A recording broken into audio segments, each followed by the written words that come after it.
Hi guys, just wanted to bring you a quick comparison video. Today we're looking at the Boston 10 versus the Adios 6.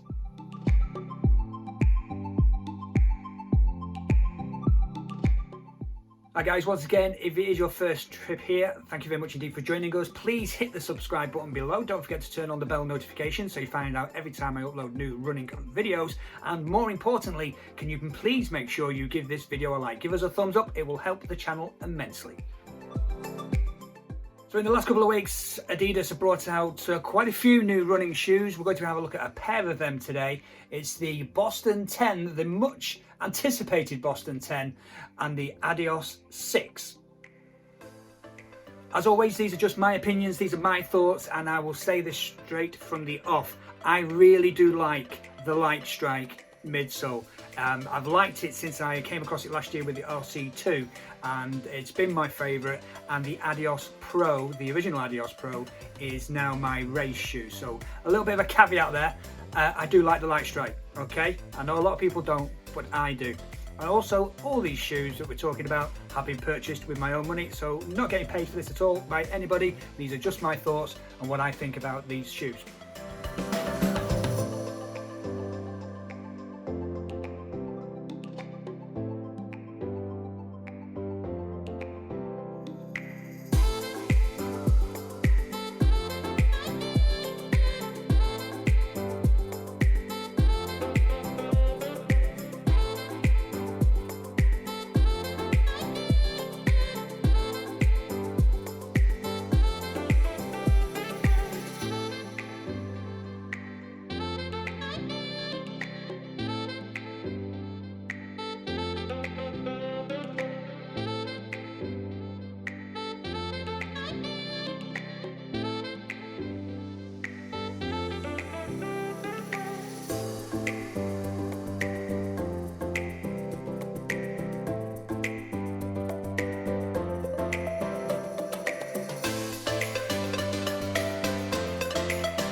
I think one thing to say before we get into the review is the Boston 10 is really a complete remake of the Boston line. This has very little, if anything, to do with the Boston 9 or the Boston 8 or the Boston 7 before it. It's been reimagined, so it is totally different. So I think a lot of the bad reviews this is getting on the internet at the moment are down to people's preconceptions of what they were expecting from an upgrade to the Boston 9, where it's not an upgrade, it is a complete reworking. Okay, that said, let's look at these two shoes. Aesthetically, they've got that Tokyo edition white, which I think is absolutely gorgeous, but there is a slight difference between them. And to be honest, I probably prefer the Adios 6 paint version with the pink stripes. Just looks a little bit lean and a little bit go faster to me. You know, like back in the 1980s when we all had our first cars, we all went and got those go faster stripes and put them down the side. Didn't actually do anything, but it made us feel like they were a faster car. And I think that's the feeling I'm getting from the Adios 6. It's definitely got go faster stripes, a better paint job than the Boston 10. So aesthetically, I'm going to go with the A6. No, that really does look like a nicer shoe to me. As you can see, there is a big difference in size. The Boston 10 looks like it's been on the protein shakes after a workout compared to the Adios 6. It looks bigger, it is bigger, it's more chunky, it's heavier as well. A whopping 330 grams in my UK size 10 on the Boston 10, only 256 grams on the Adios 6. And just to give you a comparison, my current race shoe is the Adios Pro. That's coming in at 240 grams.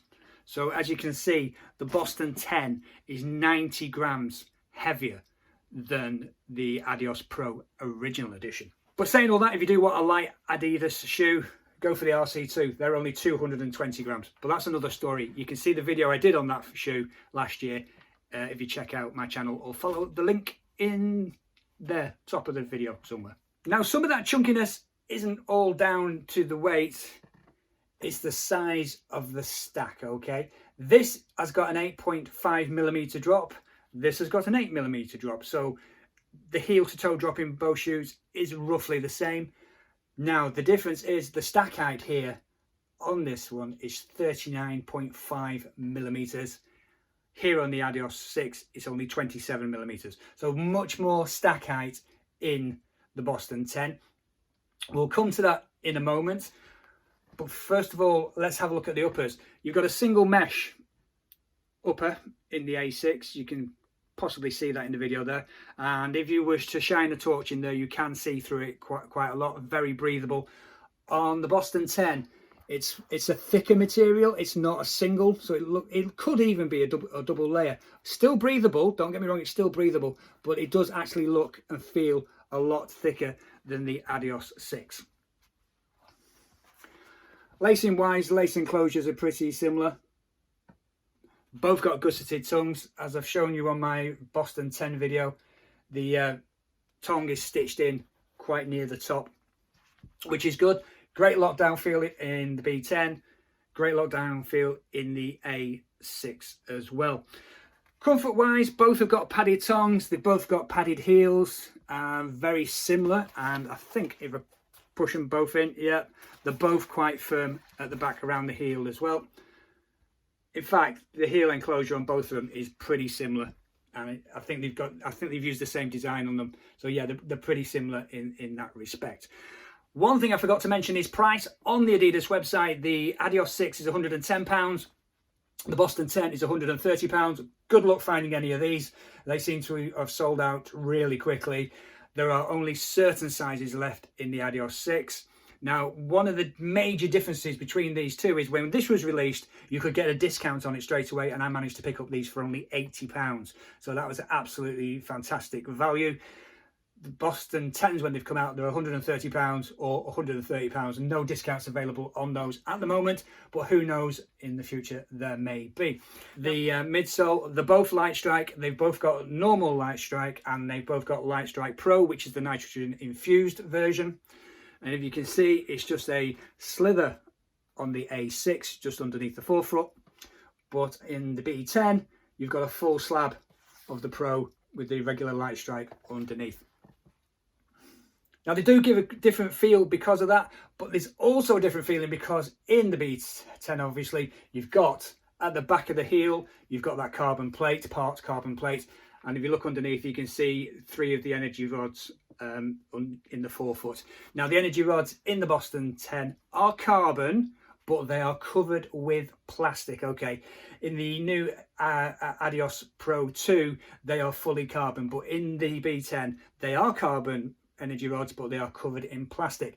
That might help the durability, you know, with it being exposed. If any moisture gets in there, with them being plastic, it might make them last a bit longer. I don't know. So midsole wise, completely different. 39 mil, 27 mil, much more. And I think that's where a lot of the weight comes into it. And also with that carbon plate and energy rods in there as well. The outsole, pretty much the same. Continental rubber on both, similar patterns, no problems whatsoever. The Adios 6 obviously has the torsion plate, whereas the B10 has the carbon.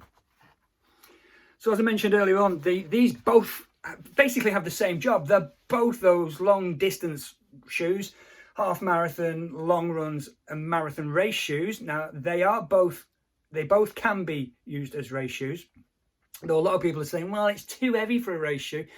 I don't necessarily agree with that. It is a heavy shoe, but I found a use for this shoe. And if you were to ask me which one of these two I would choose, it would be the Boston 10. And I'll go into that in a little bit more detail in a moment. But they are both long distance shoes, whereas Adidas are saying this is more for your intervals and your tempo running. And this is more for your easy running or your steady running. But you know, it's still very good for a tempo run as well. So that's what Adidas are saying. I'm saying you can use them for any of those situations. As you can see from the video at the beginning of this, I put them both on and went out and did about a mile in both shoes at the same time. I know it's stupid doing that because they're totally different. The stack heights are different, and you know, opening myself up to possible injuries. But we just had a little play around with the shoes. And to me, as I said in the review video with the Adios 6, great cushioning, a lot of zip and a lot of spring from the shoe. Whereas this feels a little bit flatter. But when you pick up the pace and you go for those tempo speeds and faster, you can really feel the energy rods and the carbon plate coming into action. And when I was running faster, there was definitely more push off from this shoe than from the Adios. You could feel the push off. There's more zip and more zing and more fun, shall we say, in running in that. But when you get to those higher speeds in this well cushioned shoe, you could really feel the carbon coming into play when you compare it to the A6. My other reason for going for the Boston 10 is, as I said earlier on, the Adios Pro is my race shoe, and I want a long distance shoe to training that is also carbon plated. Yeah, I want a carbon plated training shoe. With the price of most of these shoes being at the higher end of the hundreds and into the 200 mark, getting a pair and using it for training over those long distances, it's not really cost effective because you're really trying to save it for your race days. But at £130, it puts it in the same bracket as a Brooks Ghost and that type of affair. So it is more affordable as an everyday trainer. So that's what I was wanting. That was what was missing in my training, was having a long distance carbon plated shoe for my training days. So as I say, it's just a quick video. So to sum up, they are both brilliant shoes. Don't get me wrong. I love both these shoes. I love the Light Strike. They both do what they say on the tin. The thing with the Light Strike, and a lot of people don't like this, but I particularly do, is it is a well cushioned shoe. The Light Strike is soft on landing, but it has a touch of firmness to it, which really works for me. Yeah. So you don't just sink into the cushioning. It's got a bit of firmness and rigidity to it. It's like feeling the ground underneath your foot without your foot having to go all the way to the ground, if that makes sense. So to me, just having that touch of firmness really makes the Light Strike work. And for my running style and the way I run, it just seems to work better for me than other foams from other manufacturers. I'm not saying the manufacturers are bad. I'm just saying with me, the Light Strike works the best. So as I say, all in all, they are great long distance trainers for every day. If you are looking just based on monetary value, if you've got a budget to run to, then it's going to be the Adios 6 all the way. If you can get it down to £80 or less with discounts, absolutely fantastic. If money's no object and you just want a comfortable long distance shoe that's carbon plated to give you that race feel while you're doing your training, then obviously the Boston 10 is for you. So just to sum up, I've confused you even more than you were confused before. It's as clear as mud when it comes to running shoes. But this one's my favourite. This is the one I'm sticking to. With this one, my son's gone and bought it off me. So I've still got access to it and I'll still be running in it. But this is the one that I will be using more. So check out my Strava. You'll see me using this shoe more and more, especially as we get closer to those marathons at the end of the year in October time. So please let me know your thoughts on either of these shoes in the comments below. Would love to know about it. Thanks very much indeed for watching. Don't forget to subscribe, turn on the bell notification and give this video a thumbs up. Thank you very much indeed. I will see you next time. Till then, let's get running.